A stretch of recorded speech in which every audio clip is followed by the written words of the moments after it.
ఆచి చికెన్ మసాలా. తెలంగాణలో మరోసారి కేబినెట్ విస్తరణకు వెళ్లేదా? సీఎం ఢిల్లీ టూర్లో కేబినెట్ విస్తరణపై పార్టీ పెద్దలతో చర్చలు జరిపారా? మిగిలిపోయిన 2 పోస్టులతో పాటు మరికొందరు మంత్రులను తప్పించి వారి స్థానంలో కొత్త వారికి అవకాశం ఇచ్చే ఆలోచనలో ఉన్నారా? ఈ విషయాన్ని కాస్త ముందే తెలుసుకున్న మునుగోడు ఎమ్మెల్యే తాను రేసులో ఉన్నానని చెప్పేందుకు మంత్రిని కాకపోతే సీఎం అవుతానంటూ కామెంట్స్ చేశారా? ఇప్పుడు ఆయన కామెంట్స్ పై పార్టీ వర్గాల్లో ఆసక్తికర చర్చ సాగుతోందా?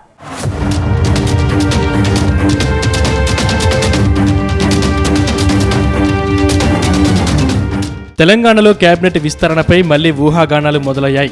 సీఎం రేవంత్ రెడ్డి ఢిల్లీ పర్యటనతో పార్టీ వర్గాల్లో మంత్రి పదవులపై కొత్త ఆశలు చిగురించాయి. ఇప్పటికే 2 మంత్రి పదవులు భర్తీ చేస్తారని ప్రచారం సాగినా ఇప్పటి వరకు సాధ్యం కాలేదు. దాంతో మిగిలిపోయిన ఆ 2 పదవులు భర్తీ ఎప్పుడా అని నేతలంతా ఆశగా ఎదురు చూస్తున్నారు. ఈసారి మంత్రి పదవులు భర్తీ చేస్తే ఓ రెడ్డి బీసీ నేతకు ఇస్తారని ప్రచారం సాగుతుంది. ఇందులో టీపీసీసీ చీఫ్ మహేష్ కుమార్ గౌడ్తో పాటు మరో రెడ్డి నేతకు ఇస్తారని టాక్ వినిపిస్తోంది. ఈ నేపథ్యంలోనే మునుగోడు ఎమ్మెల్యే కోమటిరెడ్డి రాజగోపాల్ రెడ్డి మరోసారి సంచలన కామెంట్స్ చేశారు.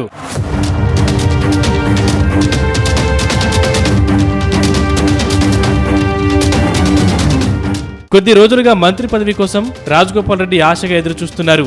గతంలో తనకు మంత్రి పదవి విషయంలో ఇచ్చిన హామీని నిలబెట్టుకోవాలని హైకమాండ్కు గుర్తు చేస్తున్నారు. ఈ నేపథ్యంలోనే మరోసారి ఆయన చేసిన కామెంట్స్ రాష్ట్ర రాజకీయాల్లో హాట్ టాపిక్ గా మారాయి. ఆయన వ్యాఖ్యల వెనుక భారీ స్కెచ్ ఉండవచ్చంటూ జోరుగా ప్రచారం సాగుతోంది. ఉమ్మడి ఖమ్మం జిల్లా నుంచి ఇప్పటికే 3 మంత్రులు ఉన్న నేపథ్యంలో కాంగ్రెస్ బలంగా ఉన్న ఉమ్మడి నల్గొండకు కూడా 3 మంత్రి పదవులు ఎందుకు ఇవ్వరంటూ రాజగోపాల్ రెడ్డి ఇప్పటికే సూటి ప్రశ్నలు సంధించారు. మున్సిపల్ ఎన్నికల్లో పార్టీ విజయంతో ఆయన తన స్వరం మరింత పెంచారు. తన సోదరుడికి మంత్రి పదవి అంశంతో తనకు సంబంధం ఏంటని, అసెంబ్లీ ఎన్నికలకు ముందు తనకు మంత్రి పదవిపై హామీ ఇచ్చినప్పుడు ఈ సమస్య తెలియదా అంటూ ప్రశ్నిస్తున్నారు. అందుకే ఇచ్చిన మాటకు కట్టుబడి మంత్రి పదవి ఇవ్వకపోతే సీఎం పదవే నా టార్గెట్ అని సంచలన వ్యాఖ్యలు చేశారు. నాకు అడుక్కోవడం రాదు అని, లాక్కోవడమే నా సిద్ధాంతమని హాట్ కామెంట్స్ చేశారు. రాబోయే రోజుల్లో మీ ఆశీర్వాదంతో తప్పకుండా మనకు మంచి పదవి వస్తుంది. ఆ పదవి మీకోసం వస్తుంది, నా కోసం. నేను చెప్తున్నా, మంత్రి కాకపోతే డైరెక్ట్ గా ముఖ్యమంత్రి వైద్యం భయపడుతున్నాను. నేను చెప్తున్నా, చేస్తారా చేయండి మంత్రి, చేస్తారా చేయండి, ఇచ్చిన మాట కట్టుబడి మంత్రి. చేస్తారా, ఇచ్చిన మాట కట్టుబడి చెయ్యండి. ఇంకా వేచి చూస్తున్నా, పదవి గురించి మనం బాధపడలేదు. ఒకవేళ చెయ్యకపోతే డైరెక్ట్ మన టార్గెట్ అదే. ఇంకా మీరు ఏం చేయాలంటే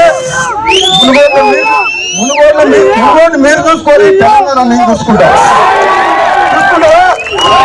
మునుగోడు చూసుకుంటావా? తెలంగాణ నేను జెండా ఎగరేయాలా? సమయం వచ్చినప్పుడు అది కూడా టైం వస్తుంది.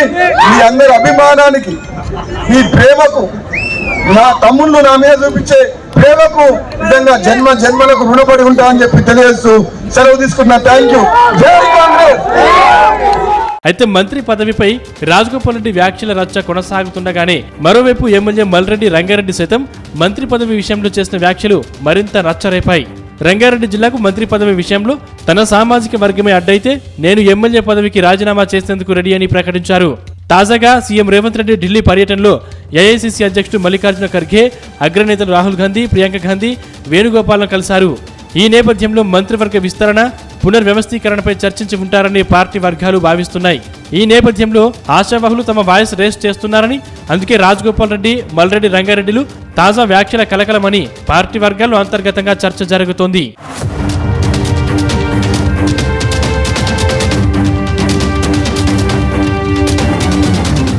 గతేడాది మంత్రివర్గ విస్తరణ జరిగింది. అప్పుడు 3 నేతలకు మంత్రులుగా అవకాశం దక్కింది. ఇందులో వాకిటి శ్రీహరి, గడ్డం వివేక్, అడ్లూరి లక్ష్మణ్ను మంత్రివర్గంలోకి తీసుకున్నారు. ఆ తర్వాత జూబ్లీహిల్స్ ఉప ఎన్నిక సందర్భంలో మైనార్టీ కోటాలో మాజీ క్రికెటర్ అజారుద్దీన్కు మంత్రి పదవిని కట్టబెట్టారు. దాంతో మైనార్టీ వర్గానికి మంత్రి పదవి దక్కలేదన్న చర్చకు ఫుల్ స్టాప్ పెట్టింది. అయినప్పటికీ మంత్రివర్గంలో మరో 2 మంత్రి పదవులు ఖాళీగా ఉన్నాయి. వాటి కోసం రంగారెడ్డి జిల్లా నుంచి మల్రెడ్డి రంగారెడ్డి, కోమటిరెడ్డి రాజగోపాల్ రెడ్డి సహా లంబాడి సామాజిక వర్గం నుంచి నల్లగొండకి చెందిన Devarakonda MLA Balunaik, PCC chief Mahesh Kumar Goud, Adi Srinivas, విజయశాంతిలు రేస్లో ఉన్నారు. మరోవైపు ఇప్పటి వరకు మంత్రి పదవిలో రేస్లో నిలిచిన మాజీ మంత్రి సుదర్శన్ రెడ్డిని ప్రభుత్వ సలహాదారుగా నియమించారు. ఇక మంచిర్యాల ఎమ్మెల్యే ప్రేమ్సాగర్ రావుకు సివిల్ సప్లై కార్పొరేషన్ చైర్మన్ గా నియమించడంతో వారిని రేసు నుంచి తప్పించారు.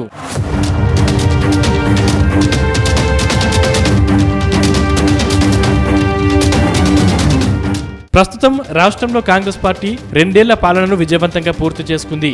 మంత్రివర్గ విస్తరణ చేసి ఖాళీగా ఉన్న మంత్రి పదవులను భర్తీ చేసే బదులుగా పునర్వ్యవస్థీకరణతో పరిపాలనలో పార్టీలో కొత్త ఊపు తేవాలని కాంగ్రెస్ హైకమాండ్ యోచిస్తున్నట్లుగా ప్రచారం సాగుతుంది.